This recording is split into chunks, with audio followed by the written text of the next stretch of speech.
తెలుగుదేశం పార్టీలో నాయకుడిగా ఉండడమే నారాయణ చేసిన తప్ప అని శాసనమండలి మాజీ చైర్మన్ ఎంఏ షరీఫ్ ప్రశ్నించారు. మంగళగిరి టీడీపీ జాతీయ కార్యాలయంలో ఏర్పాటు చేసిన మీడియా సమావేశంలో ఆయన మాట్లాడారు. కోర్టు ఉత్తర్వులు లేకుండా 5 డీఎస్పీలు, 8 మంది సీఐలు, 100 మంది పోలీసులతో నారాయణ ఇంటిని సోదా చేయడానికి మాజీ మంత్రి నారాయణ ఏమైనా స్మగ్లరా అని ప్రశ్నించారు. తెలుగుదేశం పార్టీ నాయకుడు నారాయణ ఇంట్లో సోదాలు చేయడం అన్యాయమని, వ్యక్తిగత కక్షకు ఇది పరాకాష్ఠ అని అన్నారు. మాజీ మంత్రి నారాయణపై జగన్ రెడ్డికి ఇంకా పగ తీరినట్లు లేదన్నారు. జగన్ రెడ్డి చెప్పినట్లు అధికారులు వింటే రాబోయే రోజుల్లో అధికారులు బలవక తప్పవద్దని హెచ్చరించారు.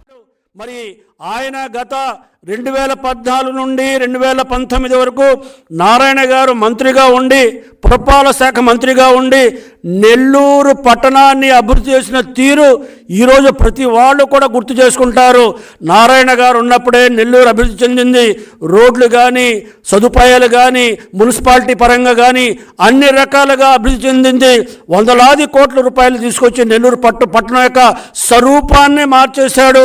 అటువంటి వ్యక్తిని మేము ఓడగొట్టాం, తప్పు చేశాం అని పశ్చాత్తాపం పడుతున్న నెల్లూరు ప్రజానికం ఈనాడు రాబోయే రోజుల్లో చేసిన తప్పుని సరిదిద్దుకోవటానికి, మళ్ళీ నారాయణ గారిని గెలిపించడానికి సంసిద్ధంగా ఉన్న విషయాన్ని పసిగట్టి ఏదో రకంగా నెల్లూరు సీటు గెలవాలి, నారాయణ గారిని ఓడించాలని దురుద్దేశంతో ఇటువంటి తప్పుడు ఆరోపణలు, మరి ఆధారం లేని ఆరోపణలు చేసి వారి ఇంటి మీద దాడి చేసి ఈ రకమైన మరి భీభత్సాన్ని సృష్టించడాన్ని ఈరోజు ప్రజలు గమనిస్తున్నారనే విషయాన్ని కూడా ఈ సందర్భంగా గమనించాల్సిన అవసరం ఉంది. ఈ రకంగానే ఈ రాష్ట్రంలో ఏవైతే సంస్థలు ఉన్నాయో, ఏవైతే విద్యా సంస్థలు కావచ్చు, వాణిజ్య సంస్థలు కావచ్చు, మరి ఏదైనా మరి ఉత్పత్తి చేసే సంస్థలు కావచ్చు, ఈ రకమైన ధోరణి అవలంబించడం మూలంగా, ఈ రకంగా ఇబ్బందులు పెట్టడం మూలంగా ఈనాడు మరి ఆ సంస్థలు, ఆ వ్యవస్థలు ఆంధ్ర రాష్ట్రానికి రాకుండా అటు కర్ణాటక, ఇటు తెలంగాణకు పోతున్న విషయాన్ని కూడా ప్రజలు గమనించాలి.